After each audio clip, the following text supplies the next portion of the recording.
Bueno, neste domingo nós vamos falar sobre alguns aspectos da ressurreição. Com certeza não são do conhecimento de muitos que vão assistir esse vídeo. Na primeira leitura, Pedro ele disse e testemunha de tudo que Jesus fez na terra dos judeus e em Jerusalém.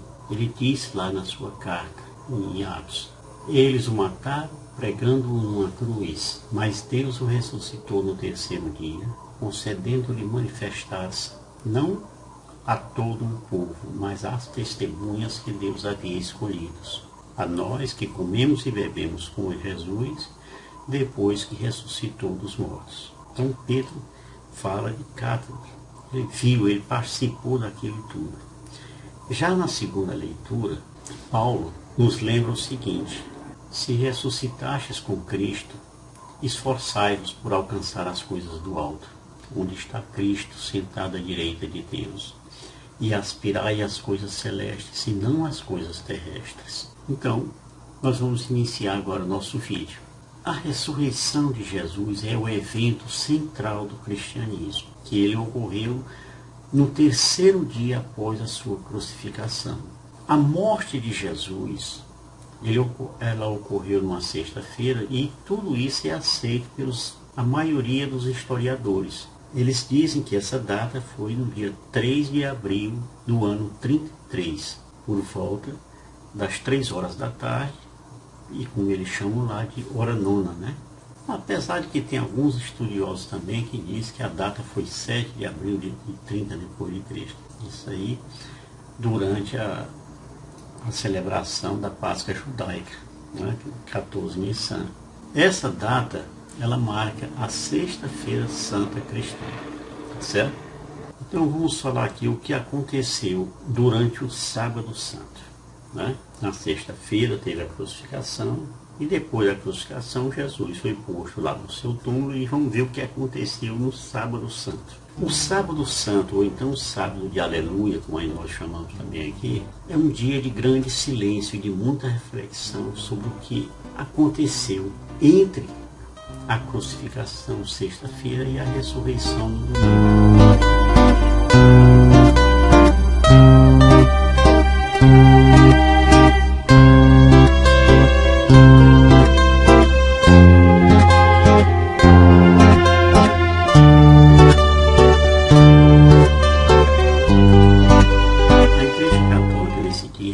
Celebra missas.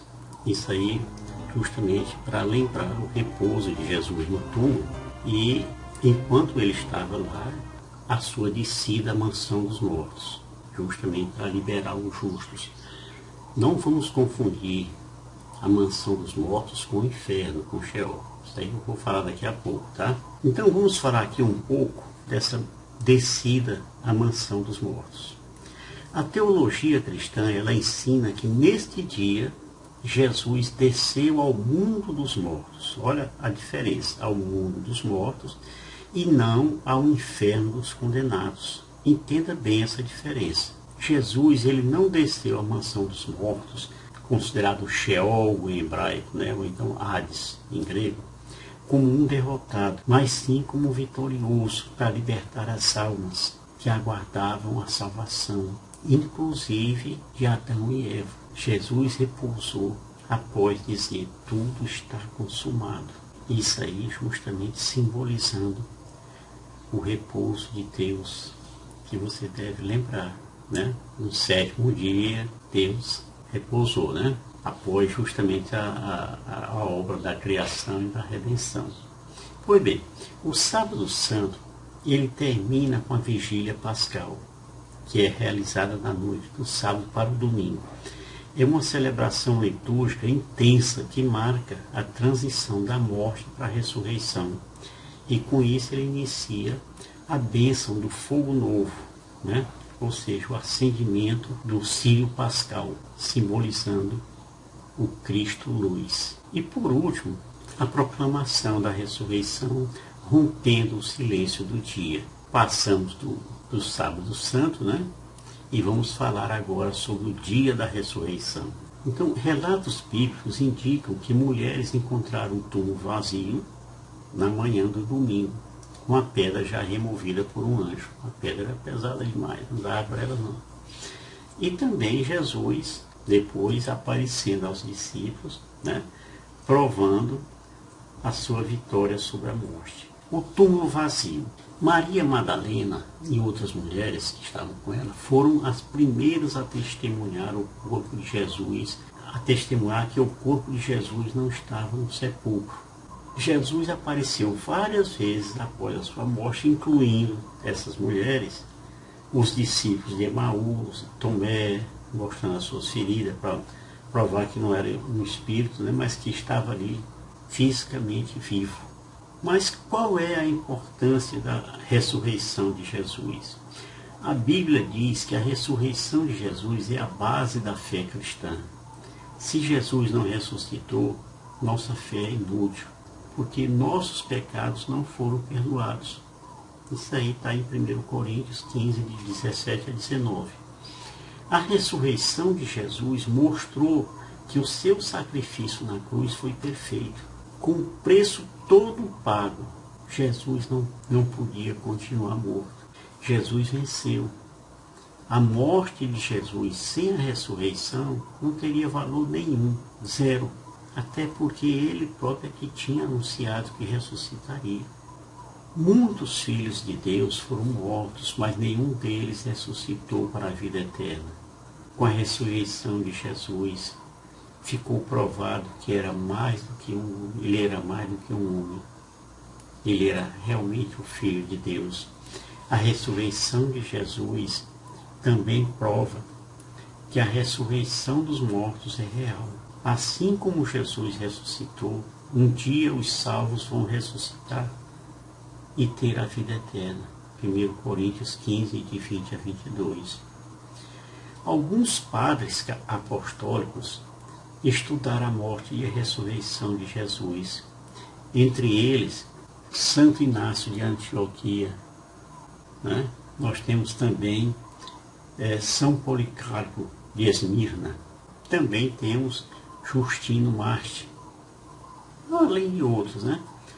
Então, após a conversão do imperador Constantino e do Édito de Milão, os primeiros concílios ecumênicos ajudaram a formatar o entendimento cristão sobre a natureza redentora da ressurreição. Até então era muita conversa, muita coisa.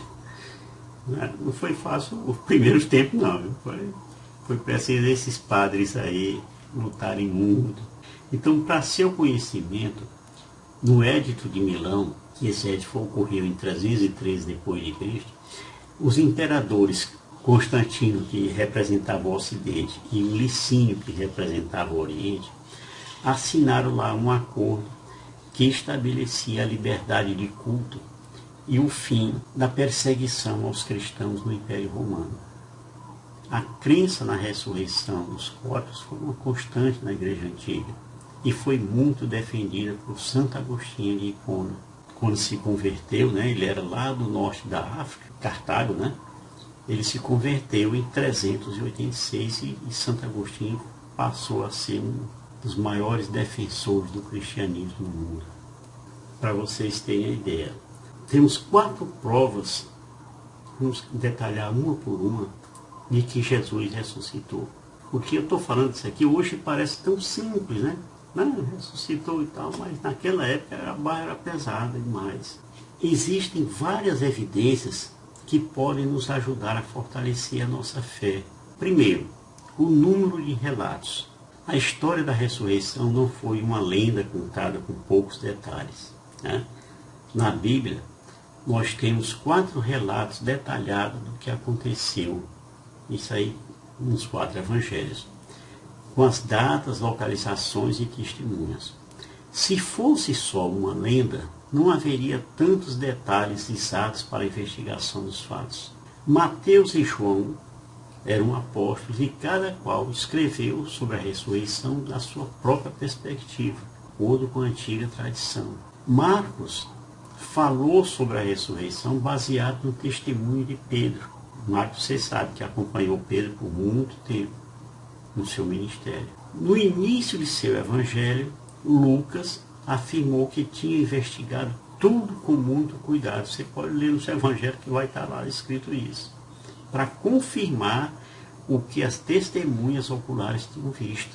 Esses 4 relatos foram escritos a partir de testemunhos em primeira mão, né, da ressurreição. E eles concordam em todos os fatos. Jesus foi julgado, levado a Pilatos, crucificado, sepultado no mesmo dia, na sexta-feira, e ressuscitou no domingo, sendo visto por várias pessoas.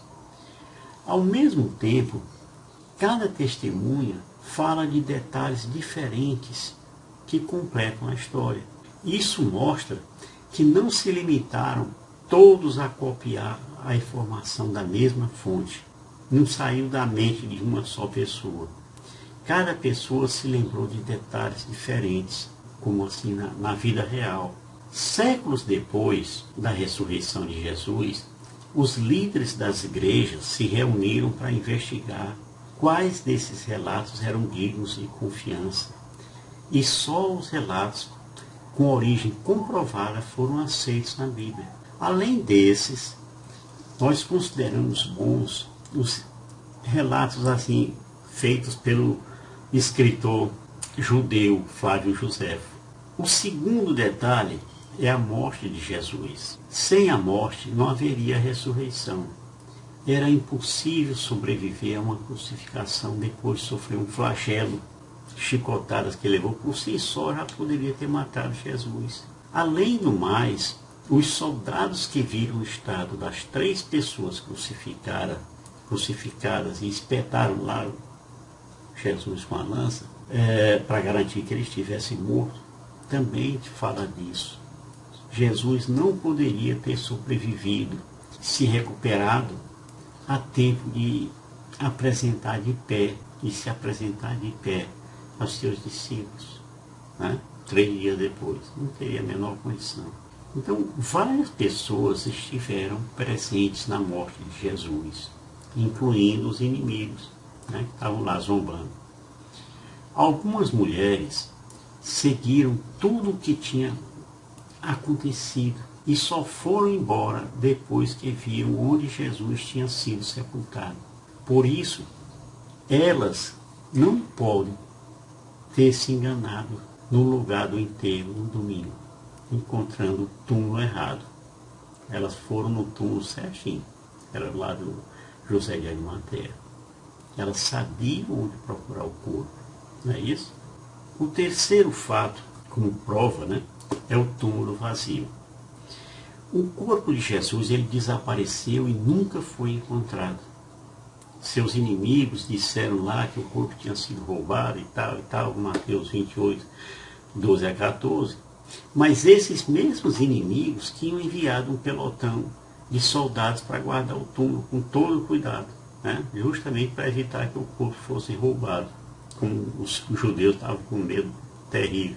É bastante improvável que esses soldados treinados, né, muito treinados, tivessem adormecido em serviço com um sono tão profundo que não tivessem acordado quando os discípulos ou outras pessoas tenham removido a grande pedra na entrada. Eles não teriam tempo para organizar a operação do roubo do corpo num único dia, gente. Nem tinha interesse de fazer o corpo desaparecer. Então, dessa forma, só resta a explicação sobrenatural. Sobre o túmulo vazio, Pedro fez um sermão 50 dias após a ressurreição. Isso aí vocês podem ler em Atos 2, de 29 a 31. A quarta prova são as testemunhas.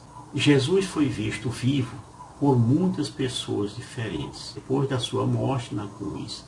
E não foram apenas visões. Ele foi visto ali para todo mundo que estava presente. Algumas pessoas tocaram em Jesus, conversaram com ele e viram-no comer. Lembra disso? A Bíblia diz que mais de 500 pessoas viram Jesus ressuscitar, além dos apóstolos. Tem lá um texto em 1 Coríntios 5, 15, no versículo de 4 a 7. Apareceu a Quefas e em seguida aos 12. Depois apareceu a mais de 500 irmãos de uma vez. dos quais a maior parte ainda vive na época, né? E alguns já são mortos. E depois apareceu a Tiago e em seguida a todos os apóstolos. Muitas dessas pessoas estavam vivas na época quando confirmaram essa história. E algumas delas até foram mortas por dizerem que Jesus estava vivo. Foram martirizadas, né? Os discípulos viram uma pessoa real, que reconheceram como sendo Jesus. Esse vídeo que eu estou fazendo, eu estou lhe trazendo informações. Você talvez até não tenha assim, a paciência de ir até o fim, mas é preciso que você conheça alguns detalhes para não ficar só no romantismo, tá certo? É isso aí, eu espero que vocês tenham gostado. Se gostou, deixa o like, tá? Participem da missa, que os padres lhe darão muito mais conhecimento sobre a ressurreição de Jesus, tá bom? Shalom do Pai.